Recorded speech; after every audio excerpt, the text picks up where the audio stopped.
Hello दोस्तों, welcome back to my channel. Guys, आज हम लोग चक्रवृद्धि ब्याज का क्वेश्चन खुद देखेंगे। तो आइए स्टार्ट करते हैं। टाइप 1 का पहला क्वेश्चन। क्वेश्चन में कहा जा रहा है 15% बराबर आपका होता है 3/20। ठीक है, तो ये पी हो गया प्रिंसिपल और ये अमाउंट हो गया, तो 20 और अमाउंट आपका 23 हो जाएगा। ठीक है, 2 वर्ष के लिए, इसलिए 2 बार लिखेंगे। ठीक है, 20 का स्क्वायर 400 और 23 का स्क्वायर 529, और यहाँ पे जो राशि दी गई है ये आपका प्रिंसिपल का मान दिया हो गया है। ठीक है, तो 18,000 बटा कितना दिया हुआ है 400। ठीक है, और 529 का मान फाइंड आउट करना है। तो 0000, 4 से 4 चौक 16 और 4 5 20। ठीक है, तो 529 को करना है 45 से गुना, तो 45 को हम लिख सकते हैं 40 + 5, है कि नहीं? ध्यान से देखिएगा। 10 9 36 6 3 8 3 11, 8 में 1 5 20 21, और प्लस इधर देखिए 9 5 45 5 4 10 4 14 का 4, हाथ में 1 25 1 26, यानी 26। ठीक है, यानी 21160, और इस पर आपका 26 और 4 और 5 को ऐड कीजिए। 5 10 का 0, हाथ में 1 8 हो गया, 3 हो गया और 2 हो गया, 23 8 0 5। ठीक है, तो ऑप्शन बी जो हो जाएगा इस क्वेश्चन का बिल्कुल राइट आंसर हो जाएगा, 23,805। सेकंड क्वेश्चन देखेंगे। 17,200 रुपये पर 10% वार्षिक चक्रवृद्धि ब्याज में 2 वर्ष की अवधि के बाद राशि क्या होगी, यानी मिश्रधन फाइंड आउट करना है। तो 10% इक्वल टू होता है 1/10, तो 10 हो गया प्रिंसिपल, और अमाउंट कितना वर्ष के लिए दिया है, 2 वर्ष के लिए, तो 2 बार इसको लिख दीजिए। 10 से कितना हो गया 11, 10 का स्क्वायर 100 और 11 का स्क्वायर 121। ठीक है, और ये जो मान दिया हुआ है आपका इतना का मान दिया हुआ है, तो 17,200, 200 जो मान दिया हुआ है, 100 का मान दिया हुआ है, फाइंड आउट करें मिश्रधन यानी 121 का, तो 00 से 00 चला गया। ठीक है, तो ये 172 को 121 से गुना कीजिएगा, तो 172 को करना है 121 से गुना। ठीक है, तो 121 है, इसको हम लिख सकते हैं 100 + 21, लिख सकते हैं या नहीं, लिख सकते हैं। ठीक है, तो 172 पे 00 और प्लस इधर इसको गुना कर दीजिए।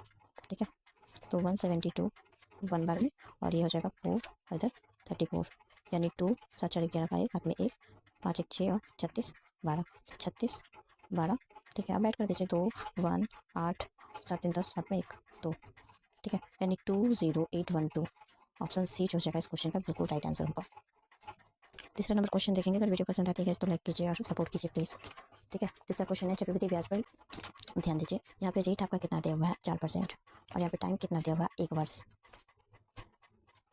ठीक है, 1 वर्ष टाइम दिया हुआ, लेकिन 1 वर्ष में कितना छमाही होता है, तो आपका 2 छमाही होता है। ठीक है, और रेट जो हो जाएगा वो रेट आधा हो जाएगा, यानी 4/2, यानी 2%, और 2% का मान जो होता है वो क्या होता है 1/50 होता है। तो ये आपका प्रिंसिपल हो गया, ये आपका अमाउंट हो गया। 50 से क्या हो गया 51 हो गया, 2 छमाही है यानी 2 वर्ष।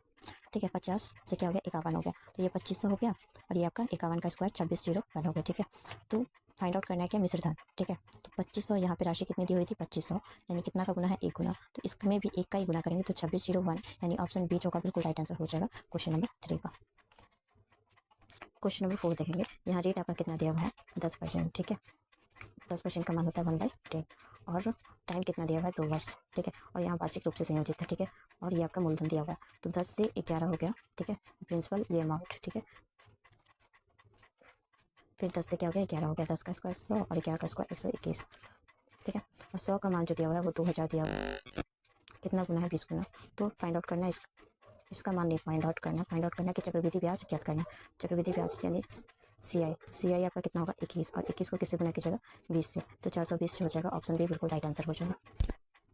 क्वेश्चन नंबर 5 देखेंगे। 10% चक्रवृद्धि ब्याज पर निवेश की गई राशि 2 वर्षों में चक्रवृद्धि ब्याज के साथ इतना रुपये हो जाते हैं, यानी यहाँ पर मिश्रधन दिया हुआ और निवेश की गई राशि यानी मूलधन फाइंड आउट करना। तो 10% इक्वल टू होता है 1/10, और 2 वर्ष के लिए है, तो ये आपका प्रिंसिपल ये अमाउंट, तो 10 से 11 और 10 से 11। ठीक है, 2 वर्ष के लिए ये 100 हो गया, और ये 121 हो गया। ठीक है, ये 121 का मान जो दिया हुआ है वो 10164 दिया हुआ है। ठीक है, तो ये कितना गुना है, और इसका मान फाइंड आउट करना है, तो देखिए 10164/121 इंटू 100, तो 11 से करके देखेंगे। 11 से ये 11 बार में जाएगा, 11 से इसको काटेगा तो 9 99, और 2 और 6, 11 दूनी 22, और 11 चौक 44, फिर 11 से काटिए, 11 8 बार में 88, और फिर 4 बार में ठीक है 44, यानी 8400 इस क्वेश्चन का बिल्कुल राइट आंसर हो जाएगा, ऑप्शन डी, क्वेश्चन 5।